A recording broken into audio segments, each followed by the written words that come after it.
One of the East High deans injured in a shooting back in March is out of the hospital and today spoke about what happened. Wayne Mason was shot by Austin Lyle, the 17-year-old student who would later take his own life. Here's what Mason had to say about that shooting and safety at East High School. It's a bit overwhelming, but we'll get through this. Thank you all for being here. I want to thank my family, who has just been amazing, my friends,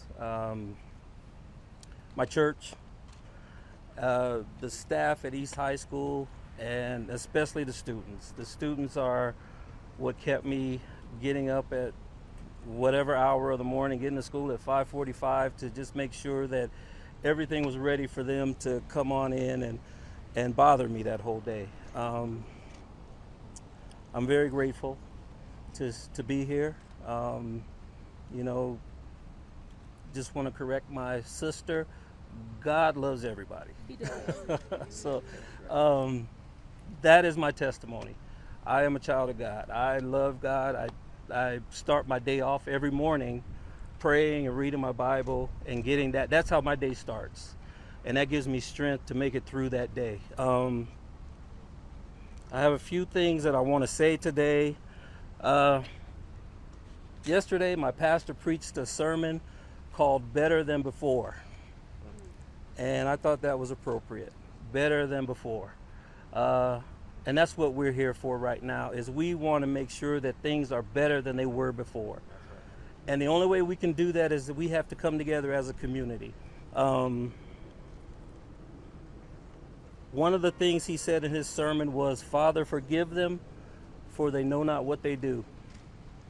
The moment Austin pulled that trigger, I forgave him. The regret that I have right now is that he is not here for me to tell him that, and I wish he was. And I just want his parents to know that I do forgive Austin for what happened that day.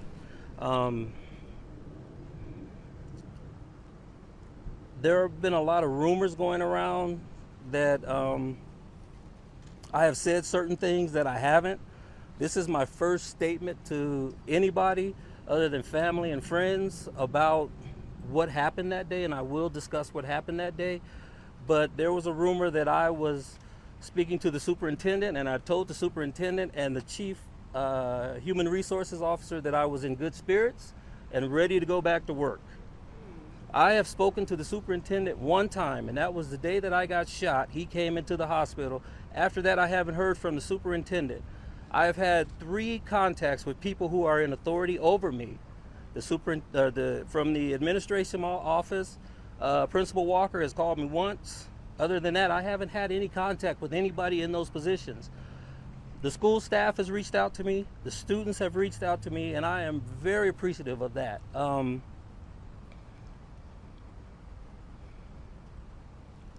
One thing that really bothers me is that my friend, Eric Sinclair, should have never been put in that position.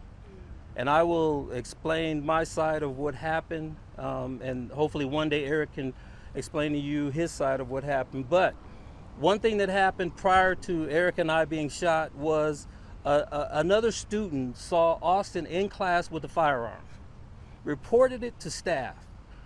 They brought Austin down to search him. Austin ran out of the school. That is the biggest red flag there. And then he was allowed back into the school. I read this flyer or whatever this thing is that went around talking about if it doesn't happen on school property, students should be allowed back into school. If that's the case, then we should have had armed safety patrol there every morning that Austin came into the school, because we knew his history. Everybody here knows his history. They should have met Austin at the door with a show of force and saying, okay, we're going to search you. Maybe, just maybe, that would have stopped that behavior. We don't know. But just maybe that would have stopped it, because he would have known that he was going to get searched every time he walked into school. Eric and I did not search Austin.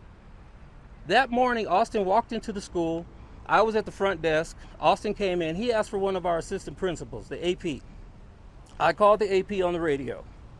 The AP didn't answer. And we had an assembly going on at the time, so it was chaotic in the school. Eric came up and Eric said, I will take him back. Eric took Austin back into room 129, our office. Eric called for the AP again. The AP didn't answer. Eric called for safety. The safety officers didn't answer. Shortly after that, Eric was yelling in the radio, Wayne, Wayne, help me, help me. I knew what was going on. I knew the situation. It had to be what I thought it was going to be. I ran back to 129, opened the door. Eric and Austin were wrestling. I grabbed Austin, and Eric said, gun, gun. Austin fired off some shots, I think 2 or 3 shots. And then I grabbed Austin's arm, and when I had his arm, and I saw Eric go down, I had his arm, Austin turned his wrist toward me, and he fired 2 shots, and he hit me. And Austin broke away from me, and he stood there staring at Eric and I, still pointing the gun at us. And then he ran out of the room. I grabbed some towels, and I lifted up Eric's shirt. I saw Eric's wound. I started to put pressure on the wound. I looked at his leg, and he was bleeding really bad. And it is by the grace of God, I truly believe that the paramedics were one room over, literally one room over. And they came into the room. Kamari Perkins came into the room, and they said, where's the shooter? And I said, he ran out of here. They moved me out the way. They started to work on Eric. I sat back, and I just started praying. And I was holding Eric's hand. And then I just said, I'm hit too. And the paramedics started to work on me, and then they got us out of there. It's hard to go through that story again and again, but I'm thankful that my friend is okay. I'm sad that my friend had to go through that there should have been procedures put in place, that he did not have to be alone with Austin, but he was. Eric never did a pat down of Austin, and Eric will tell you his side of the story. And that's what happened on March 22nd of this year. Do I got anything else I want to say? We have to be better. Our administration has to be better.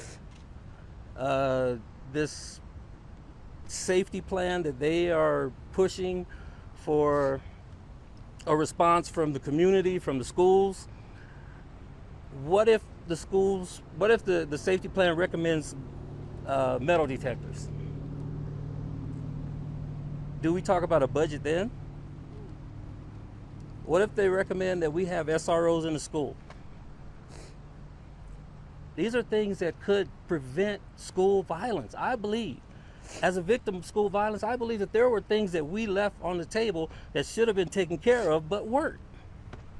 To the seniors, to the students of East High School, they rock. They are the best. They are my heart. And I want the seniors to be able to go to prom, to graduate, to go to college, and to enjoy life, because essentially we are in a pandemic that requires, we're in a pandemic that doesn't require a face mask. We're in a pandemic that is led by fear, that is led by doubt, and it is violence in our schools and in our community and in our country. So that's all I have. I appreciate everybody listening to me. Thank you.